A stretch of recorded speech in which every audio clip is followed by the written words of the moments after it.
직원을 쓸 때 우리가 알아야 되는 것들이 굉장히 많은데 그 중에서 어떤 것들을 알아야 되는지 싹 정리해 드릴게요. 이런 문제가 잘 안 지켜졌을 때 다 형사처벌 됩니다. 전과자가 되는 거거든요. 이런 굉장히 큰 리스크가 있기 때문에 우리가 직원을 쓸 때는 알아야 돼요. 반드시 알아야 돼요. 사업자라면 꼭 알아야 할 세금, 회계, 노무, 마케팅.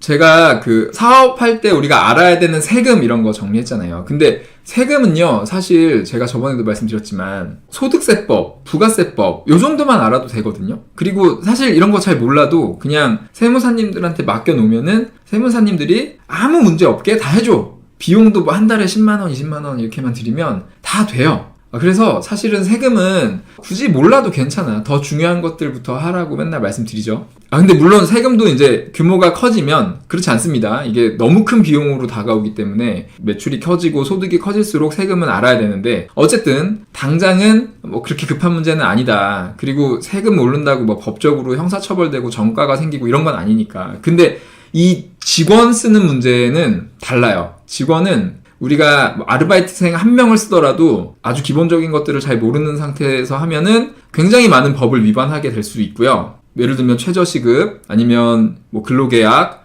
아니면 주휴수당, 각종 수당들, 해고와 관련된 것들 등등등. 근데 이런 거 하나가 안 지켜졌을 때 직원이 신고만 하면은 이거는 다 형사처벌 됩니다. 그리고 직원이 나는 처벌을 원한다라고 얘기만 하면은 그냥 우리는 처벌을 받는 거예요. 전과자가 되는 거거든요. 그래서 이런 문제가 잘 안 지켜졌을 때 만약에 이제 이런 걸 악용하는 직원이 있다면 이제 굉장히 불리한 입장이 될 수 있기 때문에 이런 굉장히 큰 리스크가 있기 때문에 우리가 직원을 쓸 때는 알아야 돼요. 반드시 알아야 돼요. 그래서 오늘 정리해드린 내용은 꼭 보세요. 나중에라도 직원 쓰시는 분들은. 자, 시작해 보겠습니다. 직원을 쓰는 사업자라면 꼭 알아야 될 것 뭐가 있을까요? 일단은요, 알아야 되는 것들을 말씀드리는 순서를 우리가 직원을 채용하는 순서대로, 그러니까 직원을 채용하고 나중에 퇴사하는 그 과정으로 쭉 해가지고 말씀드려볼게요. 직원이 필요해가지고 직원을 채용하려면 뭐 어디 이렇게 올려야 되잖아요. 직원 채용한다고. 근데 그러려면은 뭘 해야 되냐면 내가 쓰려고 하는 이 직원이 몇 시부터 몇 시까지 일주일에 며칠 일할 건지 이런 것들이 일단 정리가 돼야겠죠. 그리고 거기에 맞게 급여 계산을 할 수 있어야겠죠. 그래서 일단 첫 번째로 할 수 있어야 되는 거는 급여 계산을 할 줄 알아야 되는데 이게 생각보다 굉장히 어려워요. 왜 그러냐면 급여 계산을 그냥 근로자랑 사업자랑 계약을 해. 그래서 그냥 우리 한 시간에 10,000원씩 이렇게 하기로 합시다. 이렇게 하는 순간 그냥 법을 다 위반하게 되거든요. 왜 그러냐면 여러 가지 법이 있어요. 일단은 최저시급을 지켜야 되죠. 최저시급. 참고로 내년에 1030원이 되죠. 그 다음에 최저시급 1030원만 지킨다고 되는 문제가 아니야. 왜냐면 우리나라는 주휴수당을 주게 돼 있어. 그러면은 적어도 사실 실질적인 최저시급은 12,000원 정도가 되는데 이게 급여에 들어가야만 돼요. 이게 안 들어가도 전과자 되는 거예요. 그 다음에 이 밑에 말씀드릴 여러 가지 조건들이 사업장의 근로자 수에 따라서 또 달라지거든요. 근데 근로자 수가 이제 되게 많은 게 아니고 막 50명, 100명 이런 게 아니고 5명 이상이 되면은 이제 굉장히 복잡해져요. 지켜야 될 게 굉장히 많아지고 현실적으로 우리가 모르는 것들이 너무 많아서 지금 안 지켜주고 있는 게 많은데 사실은 이런 게 다 굉장히 큰 문제가 될 수 있는 거다. 직원들이 신고만 하면. 그렇기 때문에 우리가 알고 있어야 돼요. 뭐가 있냐면 일단 근로시간 제한 있죠? 우리나라는 일주일에 52시간 이상 근무를 시키면 이것도 처벌되는 겁니다. 원래 근로자가 신고만 하면. 그 다음에 각종 수당들이 있죠. 연장근로수당, 야간근로수당, 휴일근로수당 이런 것들이 있어요. 연장근로수당은 하루에 8시간 이상 일하면 지급해야 되고 또는 일주일에 40시간 이상 일하면 지급해야 되고 야간은 밤 10시부터 아침 6시 사이에 일하면 지급을 해야 되는 거고 급여의 1.5배 해서 2배까지 줄 수도 있죠. 그 다음에 휴일수당 같은 것도 원래는 사업장의 휴일이라는 게 근로자의 날밖에 없었는데 작년에 법이 다 바뀌어가지고 2020년부터 단계적으로 바뀌어서 작년부터는 5인 이상 사업장에서는 이 휴일 근로수당을 지급을 해야 되는데 원래 5인 이상 사업장에서 휴일 근로수당 주는데 이 휴일의 정의가 바뀌었어요. 원래 사업장의 휴일은 근로기준법하고 사업자랑 근로자가 약속한 날만 휴일이었는데 근데 이제 2020년부터 대기업부터 해가지고 상시 근로자 수 300명, 뭐 100명 이렇게 내려와서 작년부터는 5명 이상인 사업장은 휴일이 어떻게 되냐면 이제 관공서의 휴일이 다 일반 사업장의 휴일이 돼서 빨간 날이 전부다. 달력에 있는 빨간 날이 다 휴일이 됐거든요. 대신에 일요일만 빼고. 그래서 지금 이게 작년부터 이제 5인 이상 사업장에 적용이 됐는데 이것도 뭐 지켜지는 거 하나도 없죠. 근데 이것도 근로자가 신고하면 형사처벌이다. 벌금도 나오고요. 그 다음에 연차 같은 것도 5인 이상 사업장에선 다 줘야 되는데 지금 뭐 큰 회사들이야 이런 거 잘 지키겠지만 이런 작은 회사들에서는 이런 거를 안 지키는 게 아니고 모르죠. 잘 모른단 말이에요. 이런 게 점점 문제가 많이 되고 있고 이따 제가 보여드릴 게 KBS에서 어제 방송한 거예요. 대구에서 뭐 최저시급 6,500원 뭐 이런 문제로 시작해가지고 제가 보기엔 이 프레임을 딱 씌운 다음에 뒤에 이런 것들을 막 얘기하는데 야 언론사가 이렇게 해도 되는 건가 싶어갖고 얘기할 거거든요. 그러니까 그 뒤에 결론은 신고하세요야. 신고하면 됩니다. 점점점 이런 신고 건수도 많아지고 사업자가 이런 걸로 문제되는 경우가 되게 많아지고요. 저는 이게 정말 감당할 수 없을 정도의 시한폭탄 같은 게 좀 있다고 생각을 하니까 그래서 알아야 돼요. 이제는 요거는 이제 지금 급여 계산하고 관련된 거니까 우리가 직원 뽑기 전에 그 전에 해야 되는 거고요. 그 다음에 뭐 급여 계산해서 공지 올려서 직원 뽑았어. 그러면 뭐 해야 돼요? 근로계약서 써야 되죠. 근로계약서 써야 되고 그래서 이제 일을 쭉 해. 이 조건에 맞게 일을 해. 그러다가 이제 뭘 해야 되냐면 급여를 줘야 되는데 급여 줄 때 이제 우리가 급여 주기 전에 뭘 알아야 되냐면 직원의 유형을 알아야 돼요. 직원의 유형을 알아야 돼. 이 직원이 법적으로 어떤 유형으로 나뉘는가. 우리가 뭐 직원 유형하면은 뭐 정규직, 비정규직, 뭐 계약직 뭐 이렇게 구분하잖아요. 알바, 뭐 일용직 뭐 이렇게 하는데 이런 것들은 다 의미가 없어요. 이런 것들은 법에 있는 용어가 아니기 때문에 우리가 급여 계산하고 급여 지급하고 이럴 때 아무 쓰잘데기가 없습니다.